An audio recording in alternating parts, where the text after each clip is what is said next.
আসসালামু আলাইকুম। সংবাদে আপনাদের সবাইকে স্বাগত জানাচ্ছি। আমি ফিরোজ তোহা। শুরুতেই সংবাদ শিরোনাম জানিয়ে দেব এই মুহূর্তে হাতে পাওয়া সর্বশেষ গুরুত্বপূর্ণ আপডেট বাংলা সংবাদ। শুরুতেই থাকছে অতি প্রয়োজনীয় সংস্কার শেষে নির্বাচন, আইন উপদেষ্টা।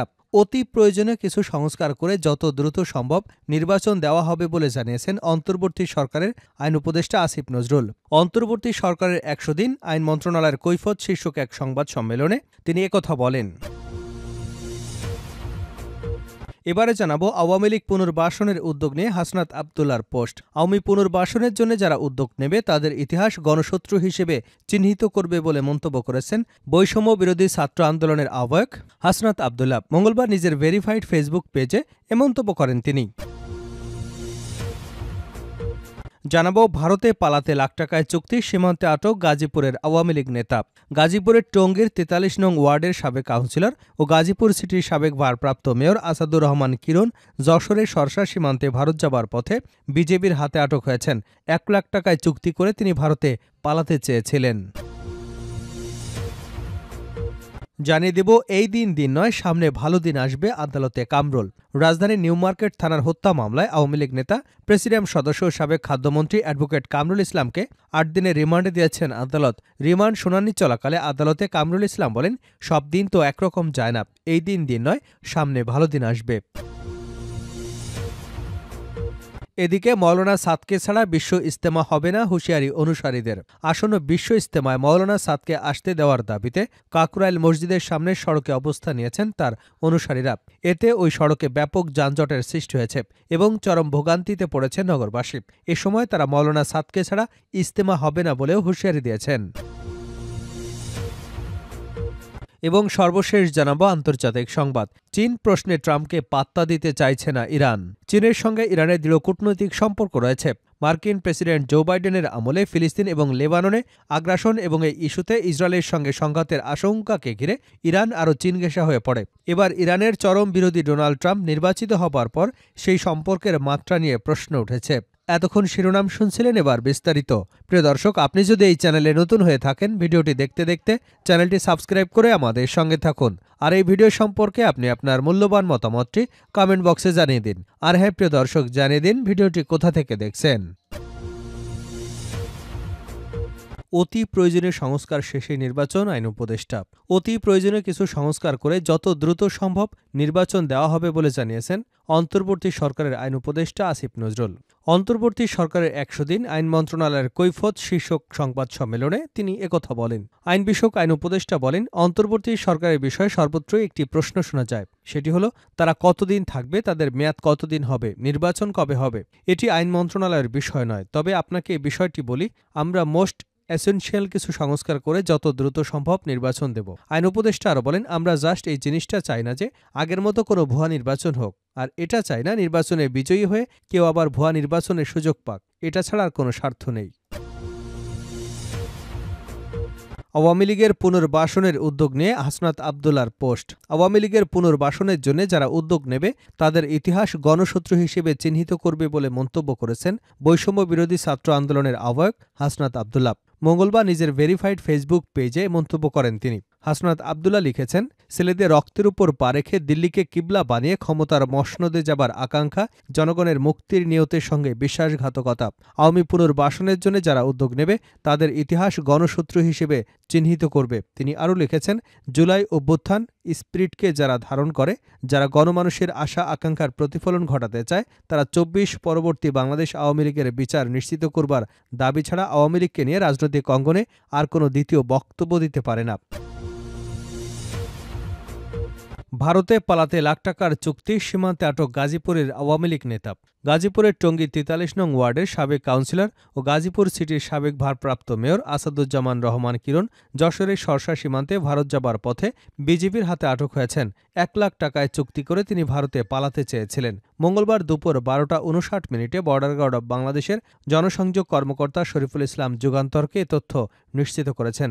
জানা যায়, আসাদুর রহমান কিরণ ভারতে পালানোর সময় যশোরের সরসা থানাধীন শিকারপুর সীমান্ত থেকে বিজিবি তাকে আটক করে। যশোরের দায়িত্বরত বিজিবির ৪৯ ব্যাটালিয়ন এক প্রেস বিজ্ঞপ্তিতে জানায়, গাজীপুর মহানগরীর আওয়ামী লীগের সহসভাপতি ও ৪৩ নং ওয়ার্ডের সাবেক ওয়ার্ড কমিশনার এবং সাবেক প্যানেল মেয়র আসাদুর রহমান কিরণকে আটক করেছে বিজিবি।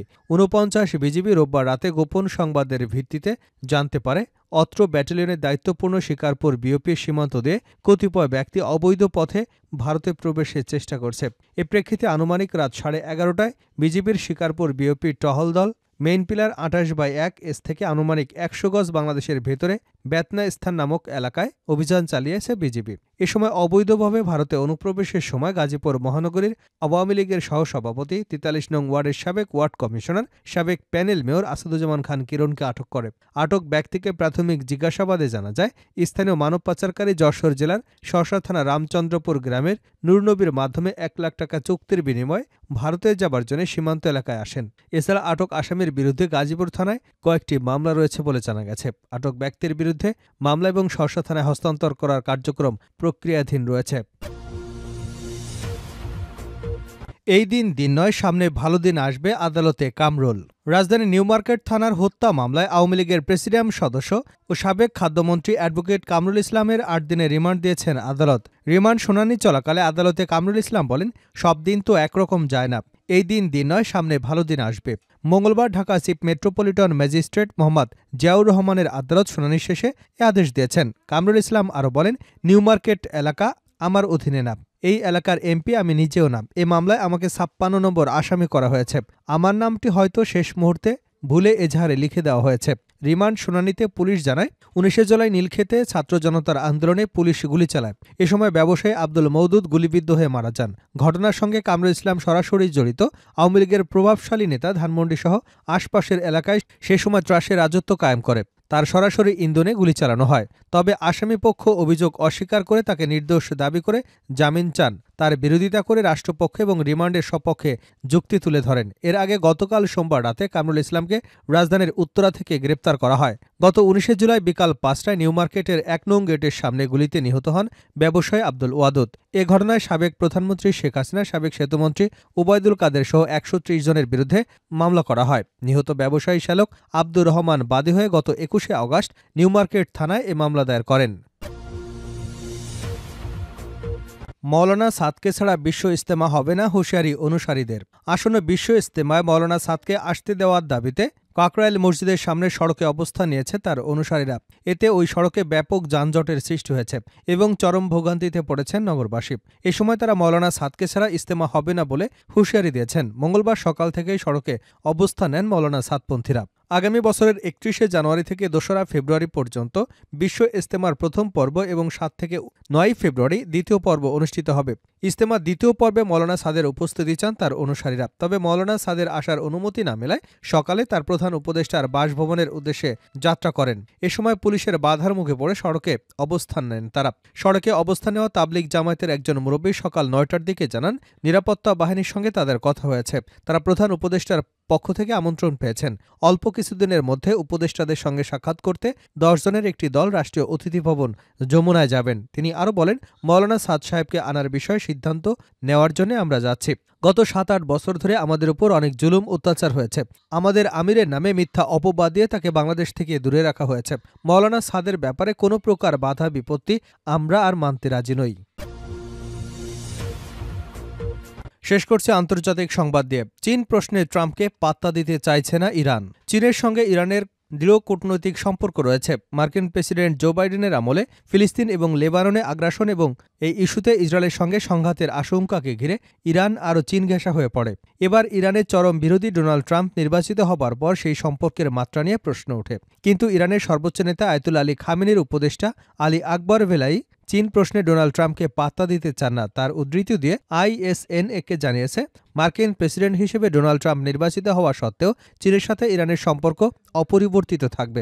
ISN-এর বরাতে সংবাদ প্রকাশ করে আল আরাবিয়া নিউজ। তাতে বলা হয়, জানুয়ারিতে ট্রাম্পের হোয়াইট হাউসে প্রত্যাবর্তন ইরানের বৈদেশিক নীতি বিশেষ করে চীনের সঙ্গে সম্পর্ককে প্রভাবিত করবে না। তিনি বলেন, ইরান এবং চীনের মধ্যে দীর্ঘস্থায়ী, ঘনিষ্ঠ এবং সৌহার্দ্যপূর্ণ সাংস্কৃতিক ও ঐতিহাসিক সম্পর্ক রয়েছে এবং দেশ দুটি একে অপরের উপর ইতিবাচক প্রভাব রয়েছে। তথ্যমতে তেহরানে নিযুক্ত চীনা রাষ্ট্রদূত কোয়াং পেইডের সঙ্গে বৈঠককালে এ মন্তব্য করেন উপদেষ্টা। এ বৈঠকে দুদেশের প্রতিনিধি তাদের সৌহার্দ্যপূর্ণ অবস্থান পুনর্ব্যক্ত করেন।